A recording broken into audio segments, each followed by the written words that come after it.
Policy Bank Indonesia memang sudah menerapkan kebijakan yang sifatnya front loaded dan preemptive. Namun saya pikir investor masih melihat bahwa interest rate differential antara Bank Indonesia dan The Fed ini masih cukup tinggi.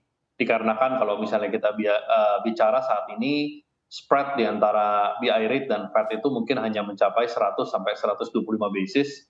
Sementara kalau kita bicara historical 3 sampai 5 tahun terakhir, spread itu bisa mencapai 200 sampai 300 basis. Jadi masih ada selisih yang cukup signifikan di antara dua periode tersebut.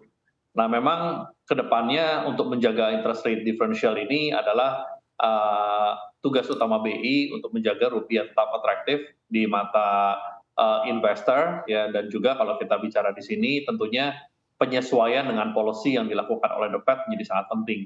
Karena kembali lagi memang sekalipun Bank Indonesia dilihat cukup agresif selama 2-3 bulan terakhir, The Fed pada kenyataannya juga menerapkan kebijakan yang sangat hawkish dan agresif, sehingga tentunya ini menjadi tidak seimbang di mata investor karena dolar memiliki risk grade yang lebih baik dibandingkan rupiah.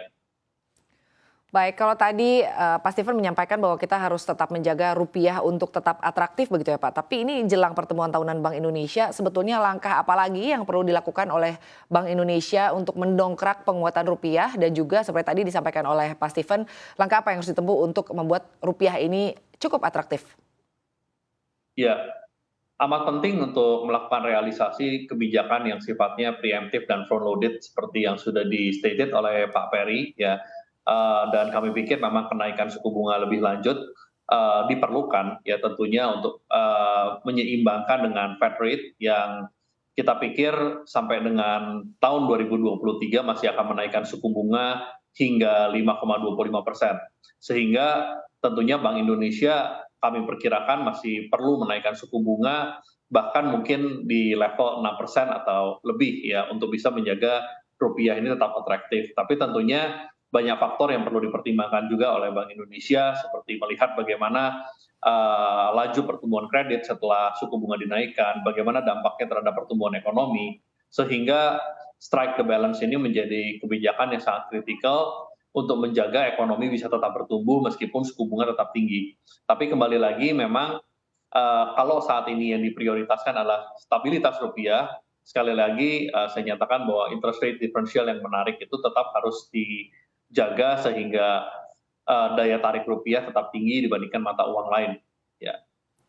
Baik, Pak Steven, ini kan The Fed menyatakan bahwa kedepannya akan lebih moderat begitu ya dalam menaikkan suku bunga acuan dan kalau kita perhatikan tidak akan seagresif sebelumnya.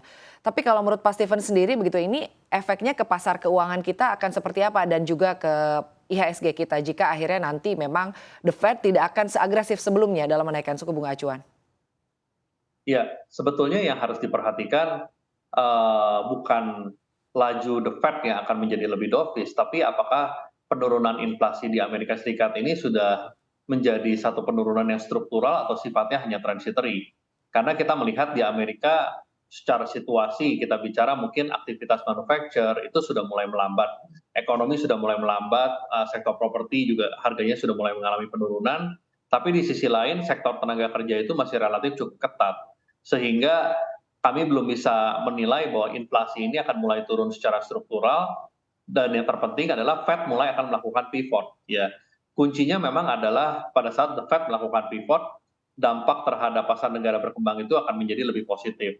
Best skenario untuk negara-negara berkembang seperti Indonesia adalah inflasi di Amerika Serikat sudah mencapai peak dan Fed sudah mulai mempertimbangkan untuk melakukan pivot suku bunga. Namun kami melihat hal ini belum terjadi dalam waktu dekat, sekalipun The Fed sudah menyatakan akan lebih moderat dalam menaikkan suku bunga, namun ini tidak berarti Fed akan melakukan pivot dan Fed sudah menilai bahwa inflasi ini sudah akan melemah secara struktural. Dan memang kalau kita bicara dari sisi numbers, antara inflasi saat ini dan target The Fed itu masih sangat jauh, ya. The Fed menerapkan target di angka 2% dan saat ini di US inflasi masih 7,7%, sehingga kami nggak melihat pivot ini akan terjadi dalam waktu dekat. Sehingga saya pikir dampak terhadap pasar keuangan kita relatif masih neutral, ya. Kalau kita bicara di bond market dalam 1 bulan terakhir ini terjadi euforia karena penurunan angka inflasi di Amerika Serikat dan statement The Fed yang akan lebih dovish. Namun dengan The Fed yang secara trajektori masih akan menaikkan suku bunga sekalipun lebih moderat, saya pikir sentimen positif di bond market ini mungkin hanya sementara, kemudian bond akan menyesuaikan dengan fair value yang tepat di saat The Fed kembali menaikkan suku bunga. Demikian pula pasar saham menurut saya mungkin kalau pasar saham kita bicara lebih resilient ya karena menjelang akhir tahun ini ada momentum window dressing ya kemudian kita juga melihat kemarin secara laporan emiten kuartal 3 juga masih cukup baik. Saya pikir pasar saham punya peluang yang cukup baik menjelang tutup tahun 2022.